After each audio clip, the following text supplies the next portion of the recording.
14 साल की उम्र में जब खेलने कूदने की उम्र होती है तब रिश्ता हो गया। उस समय में सभी लड़कियों की 12-13 वर्ष में ही ब्याह दी जाती थी। शादी का मतलब भी पता नहीं होता था। बस ये सोचकर खुश होते थे कि नए नए कपड़े मिलेंगे। माँ माँ नहीं थी तो पिताजी ने बस जो थोड़ा सा घर का काम काज सिखाया वही आता था। शादी का दिन आया और बस सारी रस्मों के बाद विदाई का वक्त भी आ गया। रोते रोते डोली में बैठकर ससुराल पहुंच गई। इतनी आलीशान हवेली देखकर मन ही मन बहुत खुश हुई। तभी सासू माँ की आवाज़ आई, अरे जल्दी से कलश लाओ, बहू आ गई है। और मैंने घूंघट की आड़ से अपनी सास को देखा। आंखों से एकदम सख्त मिजाज की लग रही थी मुझे वो। सच मानो तो थोड़ा डर गई थी उन्हें देखकर। सारी सारी रस्म खत्म होते होते रात हो गई थी। बिस्तर पर लेटते ही नींद आ गई।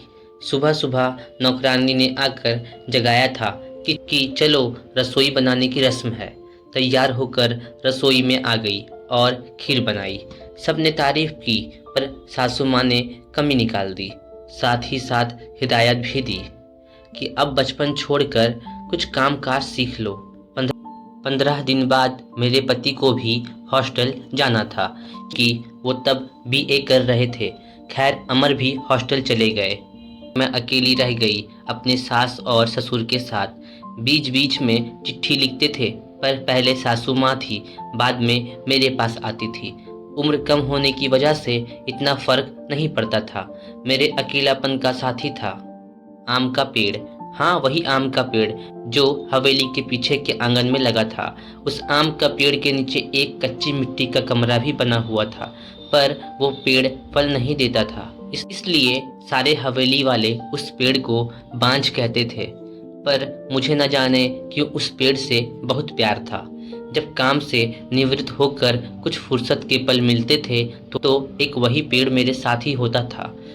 उसको देखते हुए मैं अपनी सारी थकान भूल जाती थी। 2 साल बीत गए और मैं 16 की हो गई। अमर की भी बीए की पढ़ाई पूरी हो गई थी। आज अमर वापस आ रहे थे। सासू माँ सुबह से ही तैयारी में लगी हुई थी। खुद ही रसोई में जाकर सारा जायजा ले रही थी। मैं भी बहुत खुश थी कि अब मुझे अकेले नहीं रहना पड़ेगा। 16 श्रृंगार के साथ मैं पूर्ण स्त्री की तरह महसूस कर रही थी। आज मांग का सिंदूर कुछ अलग ही लालिमा लिए हुए था। शायद वो लालिमा मेरे चेहरे पर भी दिख रही थी। तभी तो मेरी सास ने मुझे कहा कि जा अपनी नज़र उतरवा ले। अमर आ गए हैं। हवेली की हलचल से पता चल गया था मुझे। खाने पीने से निवृत्त होकर सब आराम करने चले गए। अमर भी कमरे में आ गए थे और मैं बस शर्म से लाल हुई जा रही थी। तभी अमर ने मुझे तोहफा दिया, एक सुंदर लाल साड़ी। पर मेरे लिए तो अमर का वापस आना ही सबसे बड़ा तोहफा था। हमने ढेर सारी बातें की जिनमें कुछ शिकायतें थी और कुछ प्यार था। समय बीतता गया और 2 साल कैसे बीत गए पता ही नहीं चला। अमर और मैं एक दूसरे के साथ बहुत खुश थे। एक दिन अचानक पता चला कि मेरे पिताजी बहुत बीमार हैं। अमर मुझे लेकर तुरंत रवाना हो गए। पिताजी मुझे देखकर बहुत खुश हुए, जैसे मेरे लिए ही अपनी सांसों को रोका हुआ था। और फिर मुझे अमर के हवाले करके वो इस दुनिया से चले गए। भीगी आंखों से अपने पिताजी को विदा किया। अब मेरा सब कुछ अमर और उसका परिवार ही था। समय गुजरता गया और अमर ने अपनी लॉ की पढ़ाई पूरी की और अब वो सरकारी वकील कहलाने लगे थे। पर भगवान ने मुझे अभी संतान का सुख नहीं दिया था। अभी तो सासू माँ दबी जुबान से बोलती थी, पर धीरे धीरे उन्होंने अपना रुख कड़ा कर लिया। अमर बहुत व्यस्त रहते थे अपने काम से। धीरे धीरे सारे गांव में ये बात फैल गई कि हवेली की बहू बांझ है। तीर की तरह चुभता था ये शब्द, पर कुछ कह नहीं पाती थी, सिर्फ आंसुओं से दिल हल्का करती थी। अमर मुझे दिलासा देते थे। लोगों का व्यवहार अंदर ही अंदर मुझे खोखला कर रहा था। अभी मेरी उम्र ही क्या थी, सिर्फ 19 साल की, और लोगों ने मुझे बांझ बना दिया। बचपन से ही शरीर से दुबली पतली थी मैं। फिर माँ के मरने के बाद ठीक से पालन पोषण भी नहीं हो पाया था। एक दिन अमर जब दोपहर के खाने पर घर आए तो सासू माँ ने फरमान सुना दिया कि हम अमर की दूसरी शादी करेंगे। उफ, इतना बड़ा धोखा अमर कैसे दे सकते हैं मुझे? नहीं, ऐसा नहीं हो सकता है। बत्ती बुझा दो, मुझे सोना है। अमर, कुछ बात करनी है आपसे। मैं थक गया हूँ, मुझे सोने दो। अमर, क्या आप दूसरी शादी करेंगे? धानी, मैंने कहा न सोने दो मुझे, थक गया हूँ मैं तुम सब लोगों की चिक चिक सुनते सुनते। उधर माँ है और इधर तुम। परेशान हो गया हूँ मैं, मन करता है आत्महत्या कर लूँ। नहीं अमर, ऐसा मत कहिए। धानी ने अमर के मुंह पर हाथ रखते हुए कहा, आपके अलावा अब कौन है मेरा? धानी करवट लेकर सारी रात आंसू बहाती रही और जब सुबह उठी तो एक टूटी हुई औरत बनकर, जो मजबूर होकर हर चीज़ से समझौता कर लेती है। शायद अमर ने भी हाँ कर दी है दूसरी शादी के लिए, पर उसे ये कहाँ मालूम था कि उसकी माँ ने किस हद तक उसे मजबूर किया है दूसरी शादी के लिए। 1 महीने के अंदर ही अमर की दूसरी शादी गेंदा से हो गई। गेंदा अमर की माँ की दूर के रिश्तेदार की बेटी थी। रानी, अपना सामान उस पीछे वाले कमरे में रख ले। आज से गेंदा इस कमरे में रहेगी अमर के साथ, सासू माँ ने हाथ नचाते हुए कहा। कैसे छोड़ दूं ये कमरा? नहीं, ये मेरा कमरा है, जिसे जहाँ जाना है जाए। फिर ख्याल आया, जो ब्याह करके इस घर में लाया था, जब वही मेरा नहीं है तो ये कमरा कैसे मेरा हो सकता है? ऐसा सोचते हुए आंखों में आंसुओं का सैलाब उमड़ पड़ा।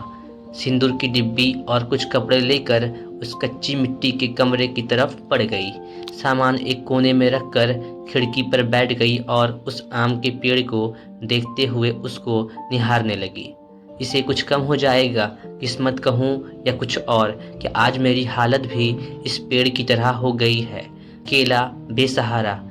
जैसे ये अभी तक अपने अस्तित्व को बचाने में सफल रहा है, क्या मैं इसकी तरह अडिग और मजबूत रह सकूंगी, या फिर किसी कमजोर लता की तरह रह जाऊंगी और अपना अस्तित्व खो दूंगी? नहीं, ऐसा नहीं होगा। मैं मजबूत रहूंगी। जब ये बेजुबान पेड़ सबसे लड़ सकता है तो मैं क्यों नहीं? अब मैंने अपने आप को संभाला और हर स्थिति से लड़ने के लिए तैयार किया। दिन गुजरते गए और मैंने घर के कामों में अपने आप को व्यस्त कर लिया। अपनी कोठरी के आसपास खूब सारे पेड़ लगाए और बाकी बचे हुए समय को उन पेड़ों को देखभाल करने में लगा दी। साथ ही उस आम के पेड़ की खास देखभाल करती थी। गेंदा एक सुलझी हुई लड़की थी। वो जब भी मुझसे बात करने के लिए आती, मेरी सासू माँ उसे बहाने से बुला लेती थी। अमर पहले से भी ज़्यादा व्यस्त रहने लगे थे। मुझसे बात तो करते थे, पर एक पछतावा हमेशा उनकी आंखों में दिखता था। शायद मेरी हालत देखकर बुरा लगता था उन्हें, पर माँ के खिलाफ जाने की हिम्मत नहीं जुटा पाते थे।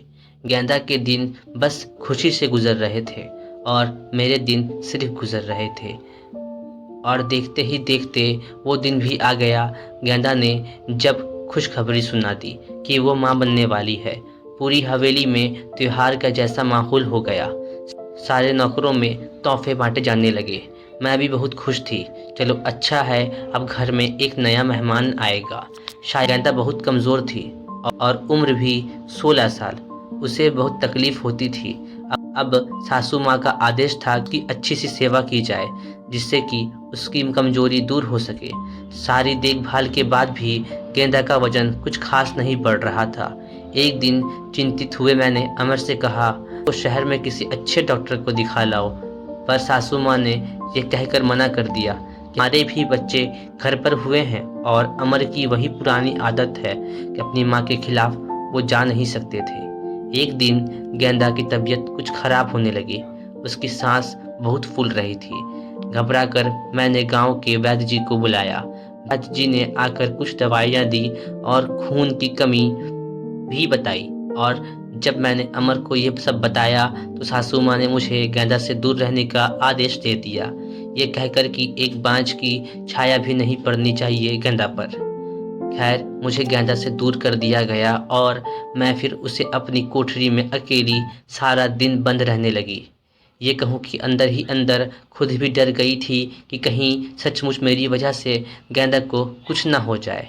कुछ दिन बाद रात में नौकर का शोर शराबा सुनकर आंगन की तरफ भागी। देखा तो गेंदा का प्रसव का समय आ गया था। गांव की बूढ़ी औरतें और दाइयों को बुलाया गया। पूरी हवेली में हलचल का माहौल था। मैंने अमर की तरफ देखा, बहुत डरे हुए लग रहे थे। मैं उनके पास गई और उन्हें थोड़ा धैर्य रखने को कहा। थोड़ी देर में बच्चे की किलकारी गूंजने लगी। हम सभी की खुशी का ठिकाना नहीं था। पर तभी काकी ने आकर बताया कि गेंदा की कमजोरी और खून की कमी के कारण वह गेंदा को बचा नहीं पाए। बेटे को जन्म देते ही गेंदा का देहांत हो गया। हाय, पोते का मुंह नहीं देख पाई मैं अब, कैसे मेरा वंश चलेगा। सासू माँ का विलाप सारी हवेली में गूंज रहा था। उस छोटी सी दूध मुंही बच्चे को देखकर मेरा कलेजा मुंह को आता था। ऐसा लगता था जैसे वो मैं हूँ।